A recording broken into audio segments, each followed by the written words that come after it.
말씀의 소리, 기도의 소리, 찬양의 소리를 하나 되는 소리하나교회 성탄 예배를 하나님께 드리도록 하겠습니다. 먼저 사도신경으로 우리들의 신앙을 고백하겠습니다. 나는 전능하신 아버지 하나님 전지의 창조주를 믿습니다. 나는 그의 유일하신 아들 우리 주 예수 그리스도를 믿습니다. 그는 성령으로 잉태되어 동정녀 마리아에게서 나시고 본디오 빌라도에게 고난을 받아 십자가에 못 박혀 죽으시고 장사된 지 사흘 만에 죽은 자 가운데서 다시 살아나셨으며 하늘에 오르시어 전능하신 아버지 하나님 우편에 앉아 계시다가 거기로부터 살아있는 자와 죽은 자를 심판하러 오십니다. 나는 성령을 믿으며 거룩한 공교회와 성도의 교제와 죄를 용서받는 것과 몸의 부활과 영생을 믿습니다. 아멘. 다 함께 찬송가 115장 기쁘다 구주 오셨네 함께 찬양하겠습니다.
오늘 함께 보실 하나님의 귀하고 복된 말씀은 누가복음 1장 26절로 31절까지 말씀입니다. 우리 함께 합독하겠습니다. 여섯째 달에 천사 가브리엘이 하나님의 보내심을 받아 갈릴리 나사렛이라는 동네에 가서 다윗의 자손 요셉이라는 사람과 약혼한 처녀에게 이르니 그 처녀의 이름은 마리아라. 그에게 들어가 이르되 은혜를 받은 자여 평안할지어다. 주께서 너와 함께 하시도다 하니 처녀가 그 말을 듣고 놀라 이런 인사가 어찌함인가 생각하매 천사가 이르되 마리아여 무서워하지 말라. 내가 하나님께 은혜를 입었느니라. 보라 내가 잉태하여 아들을 낳으리니 그 이름을 예수라 하라. 아멘.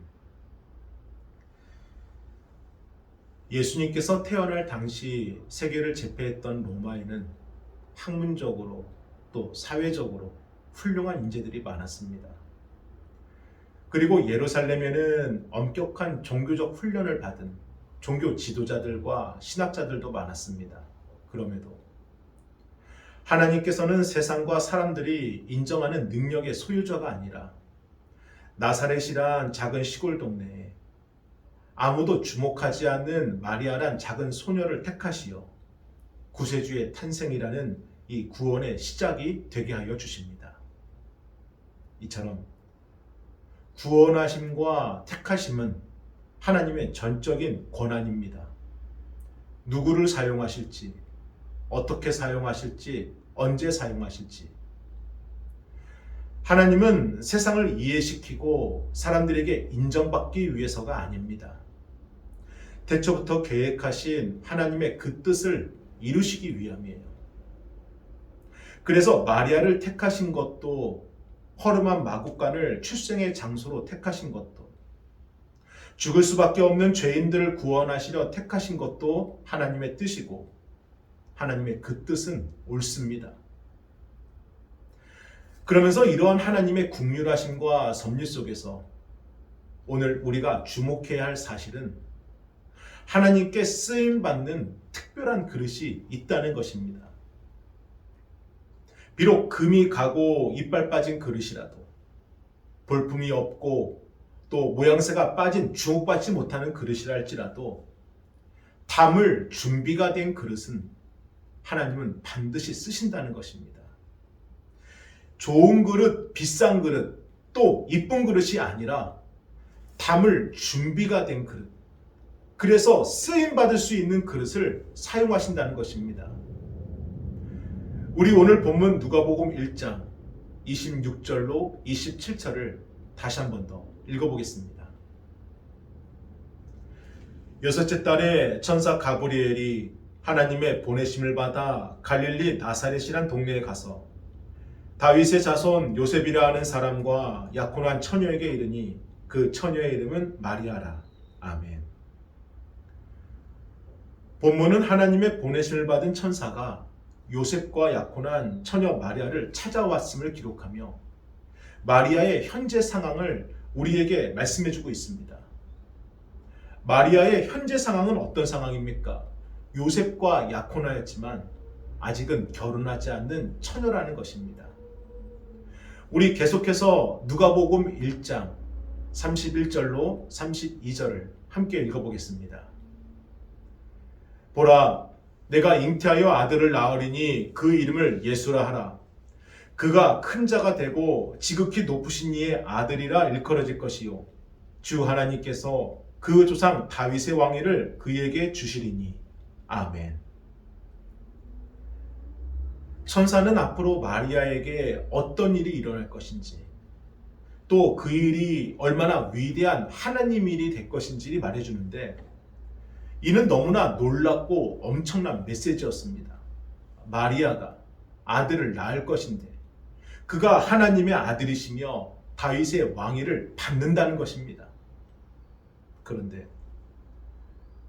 내가 잉태하여 아들을 낳으리니, 내가 잉태하여 아들을 낳으리니, 신앙과 교리를 배제하고 당시 마리아의 상황에서 정말 이 말씀이 이루어진다라고 본다면 이것은 마리아에게 축복이 아니라 불행입니다. 지금 사랑하는 사람과 약혼했어요. 이제 그와 함께 만들어갈 미래를 꿈꾸고 있습니다.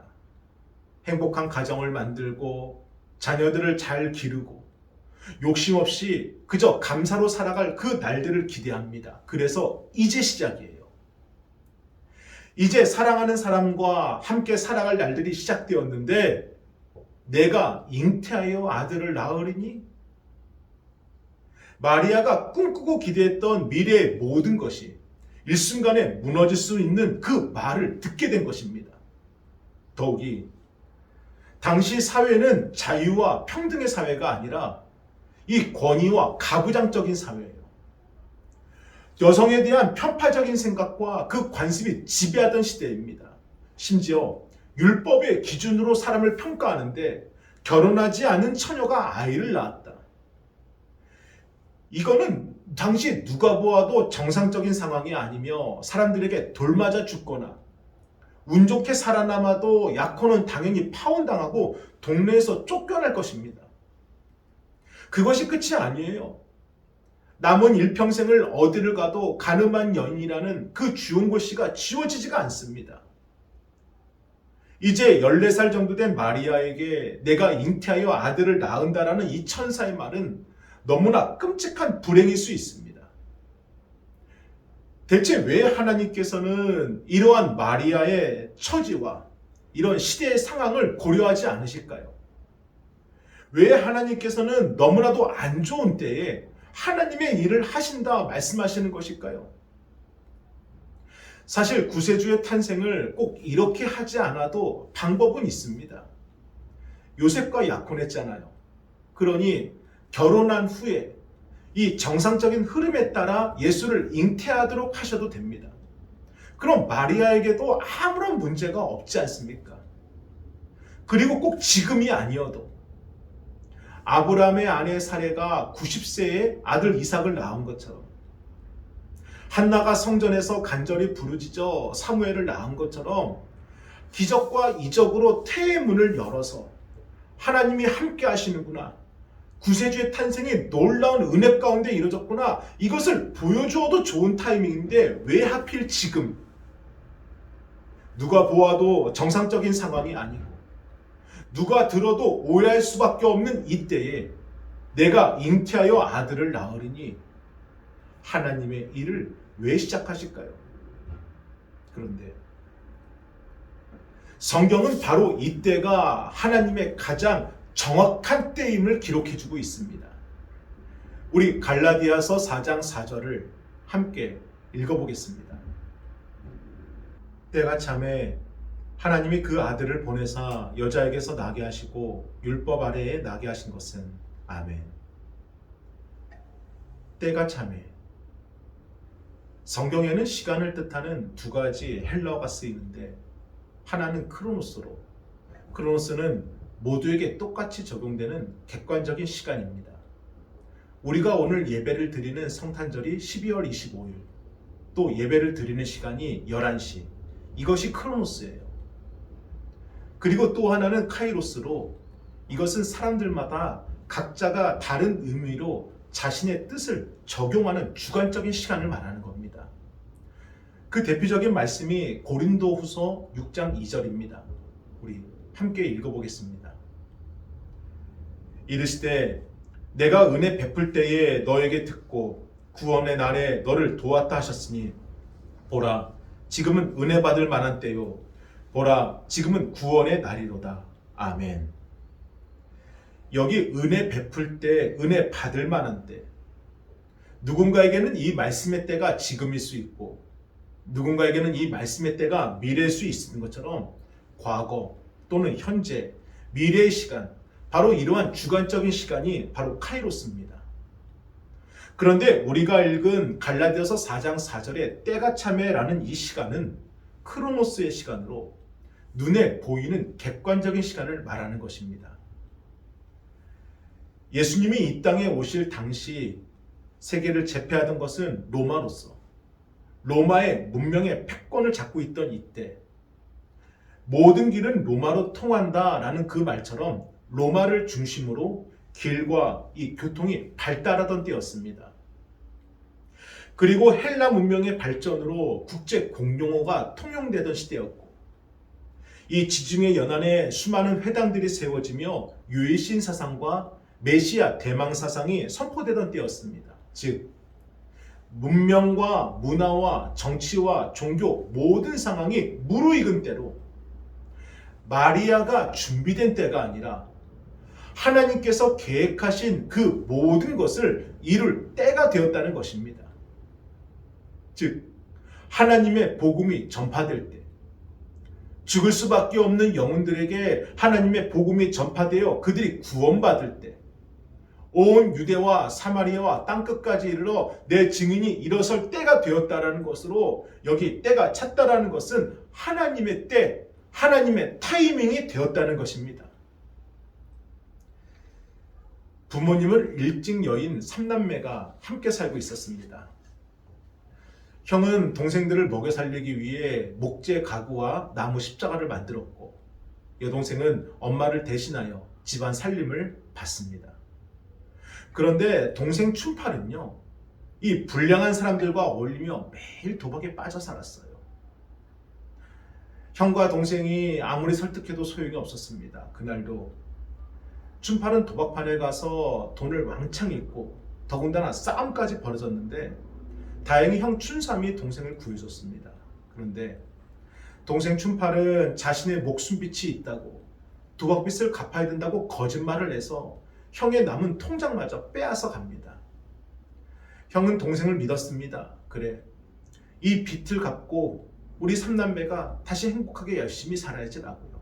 하지만 동생 춘팔은 그 돈으로 다시 도박판에 가서 도박을 했고 운 좋게 돈은 땄지만 종전에 시비가 붙었던 깡패들과 다시 싸움을 하다가 그만 살인을 저지르고 맙니다. 온 옷이 피투성이가 된 채 집으로 뛰쳐 들어온 춘팔은 공포에 질려 형에게 자취정을 설명하고 자신을 도와달라 하지만 이미 경찰들이 집을 에워싸며 춘팔을 체포하기 직전이었습니다. 더 이상 방법이 없었던 춘팔은 모든 것을 포기하고 자수를 하려고 나가려고 하는데 그때 형 춘삼이 동생 춘팔의 피 묻은 옷을 대신 걸쳐 입고 동생에게는 나무 십자가를 지어주고 본인이 문 밖으로 뛰쳐나갑니다. 놀란 경찰들이 동생 춘팔이 도망치는 거라고 오인하여 사격을 하는데 결국 그 자리에서 형 춘삼이 죽고 맙니다. 후에 죽은 사람이 형 춘삼인 것이 알려지면서 춘팔의 살인은 형이 대신 갚았다고 해서 특별 사면을 받게 됩니다. 그런데 그 후로 동생 춘팔의 삶이 완전히 바뀌어져요. 도박을 끊고 형을 대신하여 나무 십자가를 만듭니다. 처음에는 볼품없는 십자가였지만 시간이 지날수록 점점 형을 닮은 아름다운 십자가가 만들어져요. 그러면서 본인의 마음도 하나 둘씩 성품이 변화되기 시작합니다. 그리고 어느 날 형의 무덤을 찾은 춘팔은 이 두 개의 십자가를 형 무덤 앞에 내려놓았는데 하나는 형 춘삼이가 만들어준 그리고 자신에게 준 십자가였고 하나는 동생 춘팔이 직접 만든 십자가로 그 십자가는 형의 십자가와 똑같이 모양의 십자가가 되었습니다. 그리고 동생 십자가의 마에는 갈라디아서 2장 2절의 말씀이 적혀 있었습니다.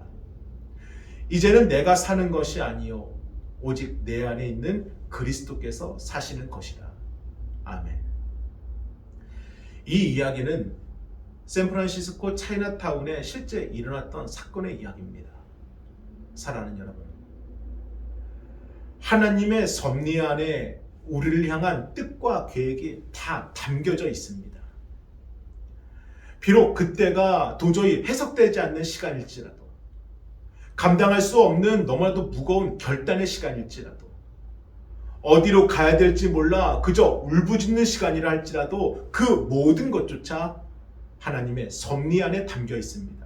그리고 하나님이 정하신 가장 완벽한 때에 하나님께서 세우신 하나님의 방법으로 우리 안에 있던 염려와 걱정과 근심의 모든 것들을 눈 녹듯 사라지게 만들어 주십니다. 우리의 때가 아니라 바로 하나님의 때의 말입니다. 그러면 이때가 하나님의 때이구나. 우리가 그것을 어떻게 분별할 수가 있을까요? 첫째는 내 안에 확실한 변화가 일어납니다. 끊지 못했던 것이 끊어지는 변화, 버리지 못했던 것이 버려지는 변화, 용서하지 못했던 것이 용서되는 변화. 내 안에 확실한 변화가 일어났구나. 나도 나를 알게 되는 그 변화의 때를 나도 느끼게 되는 겁니다. 그리고 그 변화가 일시적인 변화가 아니라 지속적인 변화이며 그 변화의 이유가 나에게 있는 것이 아니라 하나님께 있음을, 이 변화를 유지하는 그 힘이 나에게 있는 것이 아니라 하나님께 있음을 절대 부정할 수 없는 그 때가 바로 하나님의 때입니다. 둘째는 상황과 형편을 하나님의 관점으로 보게 됩니다. 여전히 물질적으로 어려운 형편 속에 살지만 어느 순간부터인가 그 형편 속에서 감사를 보게 돼요. 어느 날 찾아온 병든 상황이 나를 괴롭게 하고 눈물 짓게 하지만 그 병든 형편 속에서 은혜를 고백하게 합니다. 나를 괴롭게 하는 남편, 나를 힘들게 하는 자녀가 이 가정의 환난이 환난이 아니라 나를 기도하게 하시는 것이구나. 이런 남편 아니었으면 내가 언제 기도하겠어. 이렇게 사랑하는 자녀가 아니면 내가 어떻게 무릎 꿇겠어라고요. 어제와 똑같은 상황과 형편을 나의 눈이 아니라 하나님의 관점으로 보게 되는 그때가 바로 하나님의 때라는 것입니다. 그리고 세 번째, 내 안에 일어난 그 변화와 하나님의 관점으로 보게 된 그 상황과 형편, 그 모든 것을 부정하지 않고 순종함으로 받아들이는 때, 바로 그때가 하나님의 때인 것입니다. 마리아가 천사 가브리엘을 통해 앞으로 자신에게 어떤 일이 일어날 것인지, 또 그 일이 얼마나 위대한 하나님 일이 될 것인지를 들었다 할지라도 마리아는 그 천사와의 짧은 만남을 통해 하나님의 구원의 그 원대한 계획을 결코 다 이해할 수는 없었을 것입니다. 그러니 인간적인 마음으로 어떠한 생각하겠어요? 왜 하필 나일까? 로마에 인재가 많은데, 저 큰 예루살렘에 가면은 신학자들이 있고 종교 지도자들이 있는데 왜 하필 나일까? 아니면은 네, 알겠습니다. 그런데 저에게 잠시 생각할 시간을 주시지요. 가족들과도 의논을 해봐야 되고 이제 곧 결혼도 있으니 남편 요셉과도 얘기해 봐야 되고, 이런 생각과 물음이 말은 하지 않았어도 이 안에 있지 않을까요? 사랑하는 여러분, 하나님의 부르심과 명령은 의무가 아니라 선택입니다. 반드시 지켜야 하는 것이지만 그 부르심에 응할지 불응할지는 우리가 결정하는 것입니다. 하나님이 우리에게 선택권을 주셨다는 거예요. 그러니 마리아가 저는 싫습니다. 네, 일단 알겠지만 지금은 아닙니다. 네, 생각은 해보겠습니다라고 하나님의 뜻이라도 그 뜻을 따를지 말지를 결정할 권한은 하나님께 있는 게 아니라 마리아 자신에게 있었다는 것입니다. 마치 하나님께서 에덴 동산에 있는 선악과를 따먹지 말라고 했었어도 아담과 하와가 선악과 열매를 먹었던 것처럼, 니느웨에 가서 하나님의 말을 전하라고 했을 때도 그 말을 거부했던 요나처럼, 마귀에게 생각이 뺏겨서 예수님을 팔아넘긴 가룟유다처럼 결국 판단과 결정은 우리에게 있다는 것입니다. 지금 이 모든 것을 결정할 수 있는 권한은 마리아에게 있는 거예요. 그런데 우리 누가복음 1장 38절 마리아의 고백을 한번 읽어보겠습니다. 마리아가 이르되 주의 여종이오니 말씀대로 내게 이루어지이다 하매 천사가 떠나가니라. 아멘. 하나님의 뜻을 완전히 이해하지 못하였지만 묻지 않았습니다. 자신의 형편과 상황을 알고 있었지만 거부하지 않았습니다. 심지어 그러면 저를 좀 지켜주십시오. 제가 주님 따라갈 것이니까 남편 요셉에게 대신 말을 좀 해주십시오라고 요구하지도 않았습니다. 그저 순종함으로 고백하였습니다. 그 이유는 자신의 존재를 알았기 때문입니다. 주의 여종이오니 말씀대로 내게 이루어지이다.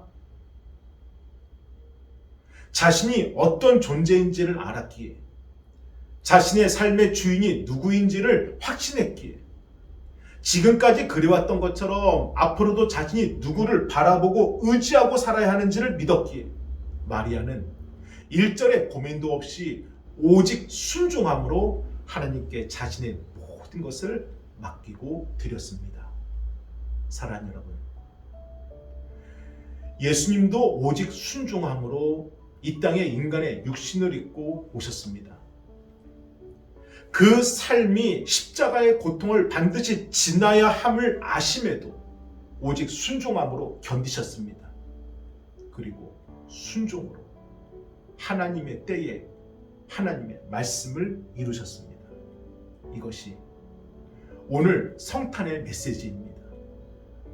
사랑하는 여러분, 담을 준비가 된 그릇을 만들고 계십니까? 하나님께 쓰일 수 있는 내놓을 만한 그릇을 준비하고 계십니까? 하나님의 때가 언제일지라도, 하나님의 때가 어떠하다 할지라도 담을 준비가 된 쓰임받는 그릇은 오직 순종함으로 드리는 것입니다. 여러분이 원하는 것이 아니라 하나님이 원하는 것을 드리시기를 바랍니다. 여러분이 준비한 것이 아니라 하나님이 찾으시는 것을 드리시기를 바랍니다. 오직 순종함으로, 오직 순종함으로 우리 함께 기도하겠습니다. 거룩하신 주여, 감사합니다. 성탄을 맞이하여 예수 그리스도가 이 땅에 오심을 저희가 찬양하고 예배합니다. 오신 그 뜻을 진실로 보게 하여 주옵소서. 하늘의 모든 보좌를 내려놓고 오직 순종함으로 인간의 육신을 입으신 예수 그리스도시요, 그 끝이 십자가의 죽음임을 알았으면서도 오직 순종함으로 모든 것을 견디고 걸어가신 예수 그리스도시요, 저희도 하나님께 순종함으로 쓰임받는 그릇 되기를 원하오니 저희를 사용하여 주옵소서.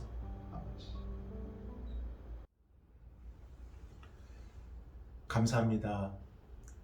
정성껏 준비하신 예물을 하나님께 드리겠습니다.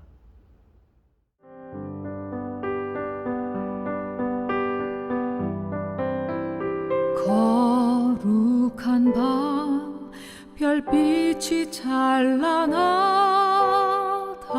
우리 주 예수님 나신 이 밤,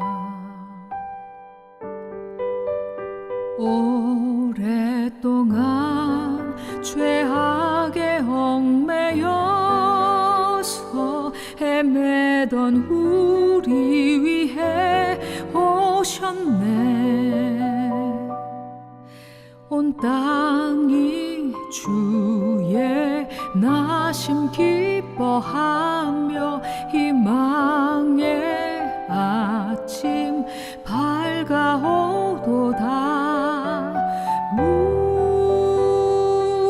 무릎 꿇고 천사와 화답하라. 오 거룩한 밤, 주님 탄생하신 밤, 이 밤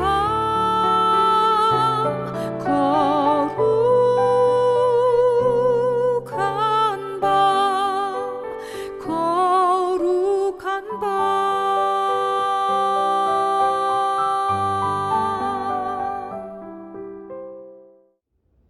축도로 예배를 마치겠습니다. 이제는 우리 주 예수 그리스도의 은혜와 하나님의 그 크신 사랑하심과 성령님의 감화감동 역사하심이 오직 순종함으로 이 땅에 오신 예수님을 따라 순종함으로 머리 숙인 성도들 위해 이제로부터 영원토록 함께 하시길 간절히 축원하옵나이다. 아멘.